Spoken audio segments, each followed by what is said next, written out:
Good morning, you guys. I am going to open my advent calendar. Having a bit of a, like, not a bad day, but just, I have been dealing with fascia issues for the past 2 years, which is just ridiculous. But it's because we have these hard stone floors, and when we put them in, when we're renovating our condo, it was all the rage. Everyone was doing it. And when we were picking out our flooring, the guy was like, this is the one. And I'm gonna be honest, Dawn, I completely let him make this decision. I wanted hardwood floor, but everyone kept saying you can't have hardwood floor in Hawaii. And because I had never lived here before, he was from here, he like understood it. And he was like, you can't have hardwood floor. Yes, you can. We now know differently. We have learned. But because of that, walking on these floors day in and day out for over 10 years, we've been here permanently, not going back and forth to the mainland. It just has wreaked havoc on my body. And anyways, my fascia is really, really bad and it's driving me crazy. And this morning, all I was doing was standing up, and literally I just felt something snap, and I was like, oh my God, did I just break my leg standing? It was that painful. I didn't break my leg. It was probably just my fascia or fascia. And so I took some ibuprofen, called my mom. I was like, should I go to the doctor? And she was like, you know, we're in a pandemic. So I was like, okay, what should I do? And she's like, take the ibuprofen, ice it, you know, all of that. So that's what we're doing. But I still did my makeup, so proving the haters wrong. I don't have any haters. That was a lie. Anyways, so yeah, I'm just gonna look for day 8 because I feel like this would be such a good, every time I close the drawer, it just moves further away from me. It would be such a good little pick-me-up. Oh, that's day 9. Ooh, day 8 is really big but very light. That's odd. It's like insane. I swear, if I open this and it's like a lip liner, I'm just gonna die. It's like the world's biggest scam, basically. All right, let's see. Ooh, it's big. Exfoliate. Why do I even try? Exfoliating dual texture scrubber, clinically allergy and dermatologist tested, gentle, mild, vigorous, perfect for travel, all skin types. So it's this facial sponge. Okay, so it's like textured on that side, and it doesn't look textured. Oh, maybe it is textured on both sides. You know what? We're gonna open it. We're gonna open it. Oh, sheesh. Oh yeah, so it's like rough on this side right here, and then on this side it's really soft. So you would like exfoliate with this and then do that. That's nice. This is actually what's so funny. My friend Laura lives in England, and she back in the day put up these skincare videos that I was like obsessed with, and she had a sponge that she was using to like wipe cleansers and face masks off. And I'm like, where are you getting these sponges? And she's like, you just get them from the drugstore. And I'm like, not ours. What are they? What do you do with them? And I feel like it kind of looked like this. It just didn't have the little finger thing, but it just kind of looked like that. And I'm very excited about that because I was really, really wanting to learn what it was that she was using. Like, what are they? Because any type of facial sponge that you see in our drugstores, you guys know it's like the little wedges to put on foundation, or a beauty blender type sponge.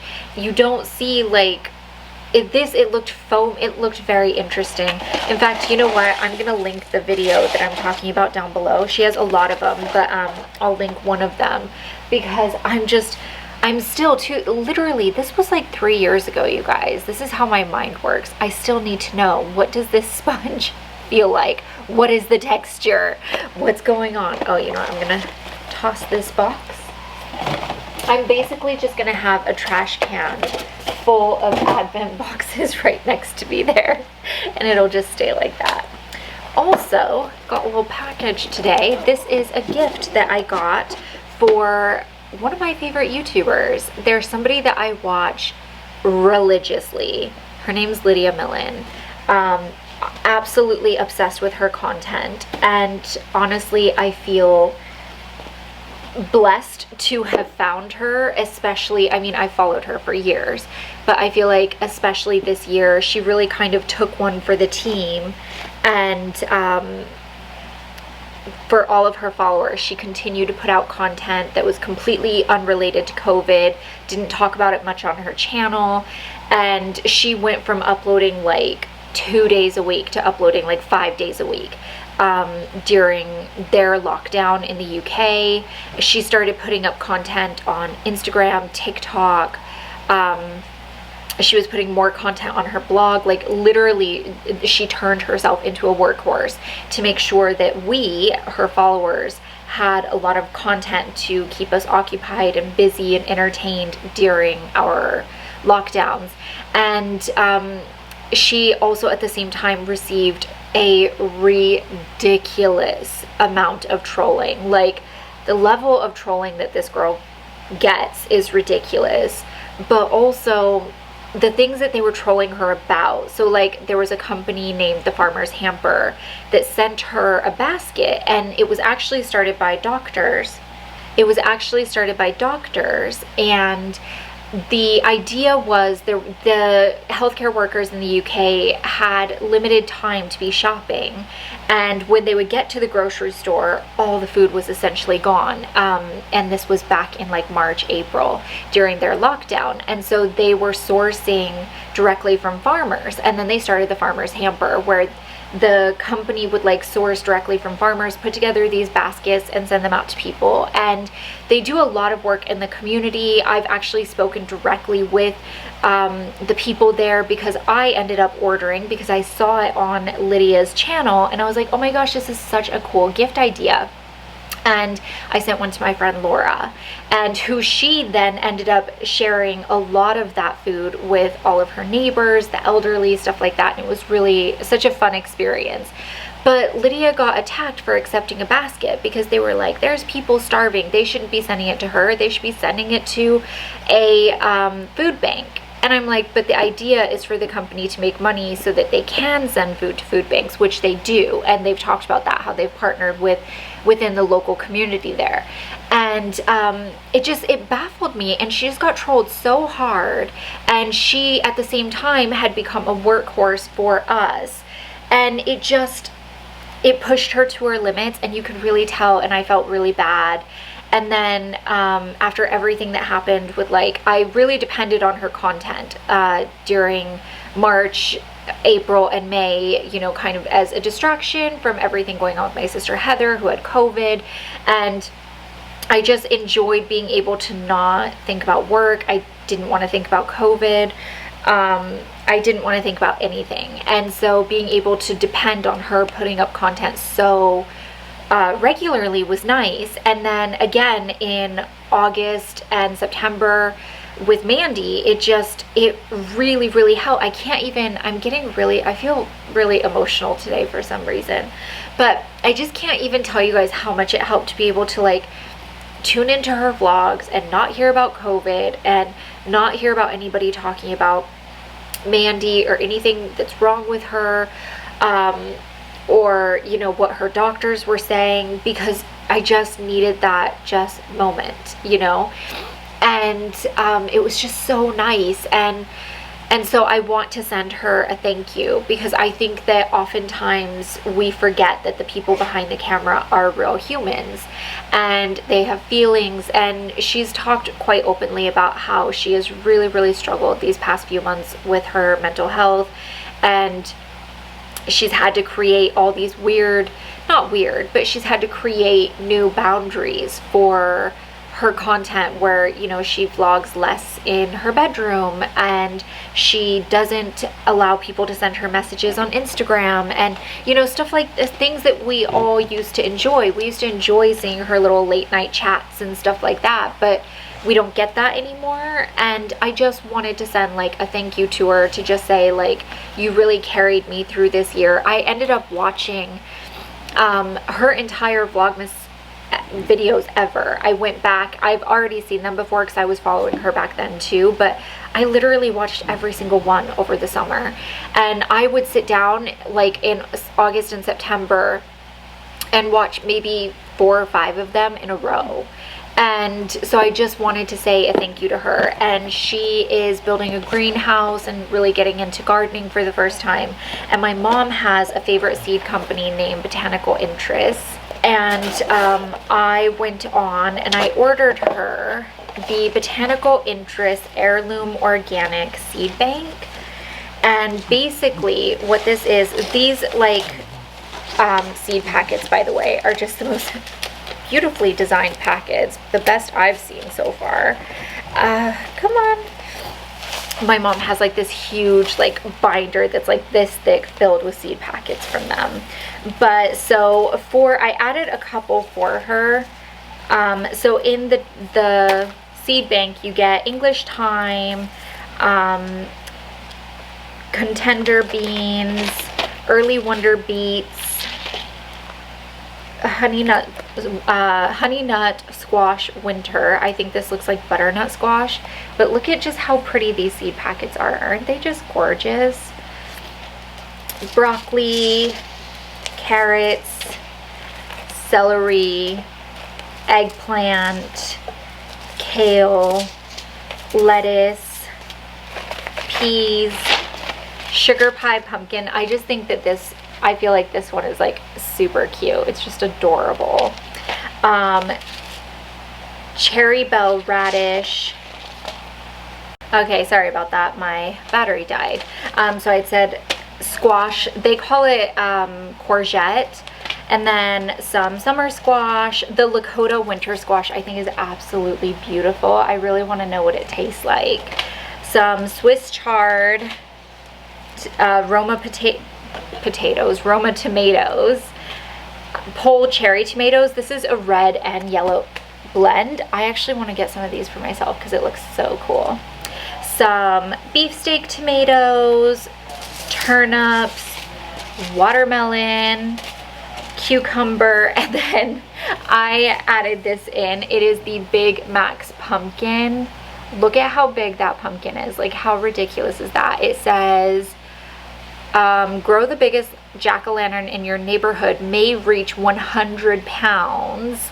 Also good for pies and canning. And then I added in 2 things for her. One of them catnip, because she has the cutest little cat, and then chamomile, because I just thought, you know, she might want to start a tea garden. I know that she's into drinking teas and all of that stuff. So that is why I have this box here, and I wanted to share this with you because if you have any gardeners in your life, I really recommend getting this seed bank. It's $45, I want to say, but also their seeds, like, you would think because it's heirloom organic, it's a, you know, it's a very like posh seed company. This is not your, what is it called, burpee seeds. You would think they would be expensive, but it's like $2 a pack, which is really on par with other seed companies for seeds. And so I'm going to leave a link for them down below. It's not an affiliate because they don't do affiliate links, but I just thought it was a good idea to send her something, and I thought you guys might be interested, for any gardeners in your life. I'm going to write her like a cute little letter before I wrap this and put it in there so that then she knows why I'm sending it to her and she's not like, this is so random. But yeah, I just wanted to share that with you guys. You guys,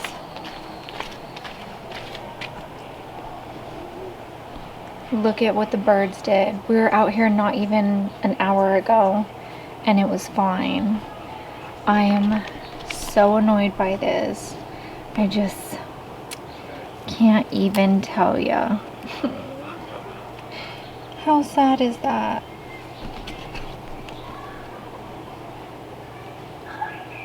They ate so much of it as well. This one is still okay. These two, and yeah, that one's okay. So annoying. You didn't do your job.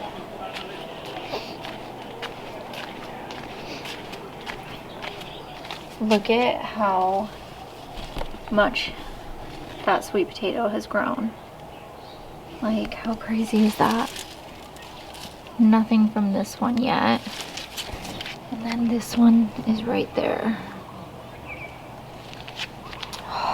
Can't believe this. I'm gonna go tell Don and tell him he's fired. He's supposed to keep the birds off the lanai.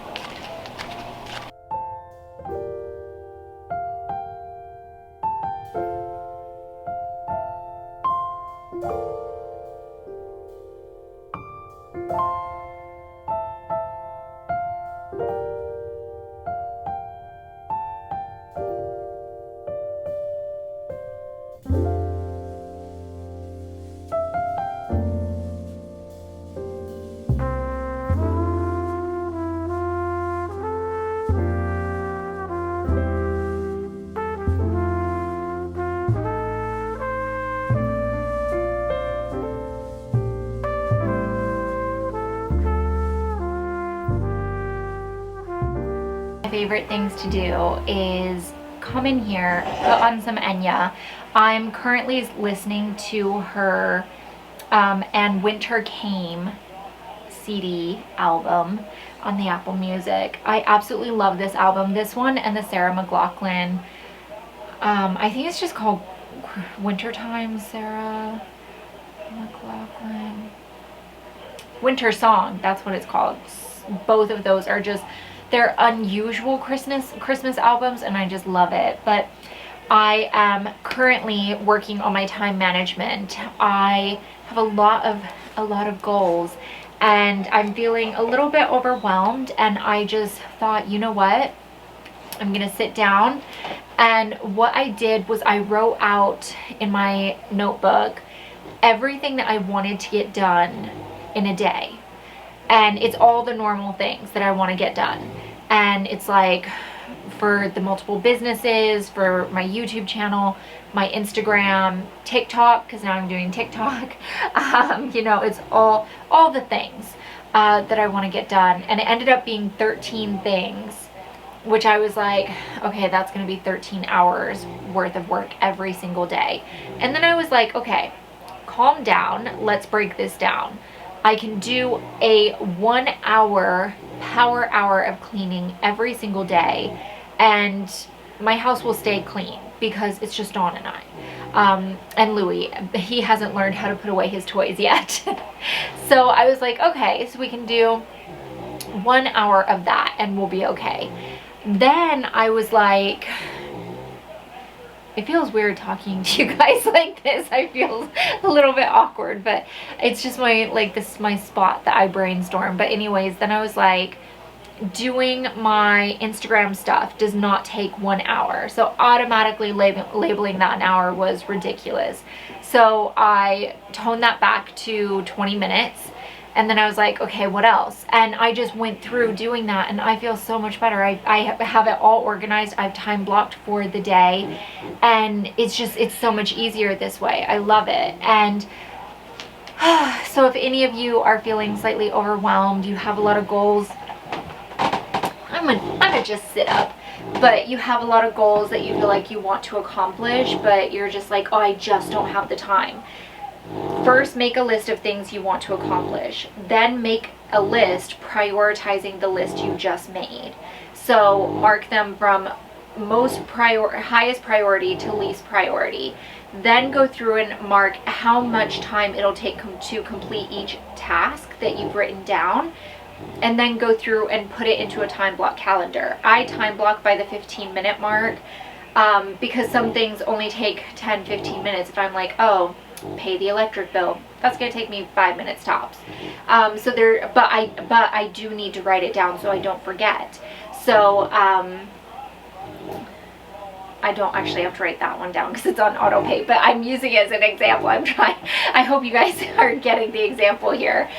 So anyways, by time blocking at the 15-minute mark, it means that it creates space for me to actually write things down as reminders into one space so that then I can just work off that one page all day long. So anyways, that is what I'm doing. I just thought I would tell you guys that because honestly it's really helpful, especially I feel like, I was just saying to my friend Laura, I feel like after this year everyone's kind of time management skills went out the window and just our routines went out the window, and so I think that sitting down and just kind of figuring out all of this, it really helps, not just like to get shit done, but mentally it really helps. So I'm gonna go back to doing this for a while. If it was too loud with snoring, this would be why. This baby right here, this is like his favorite spot in the bedroom, is sleeping against the footboard.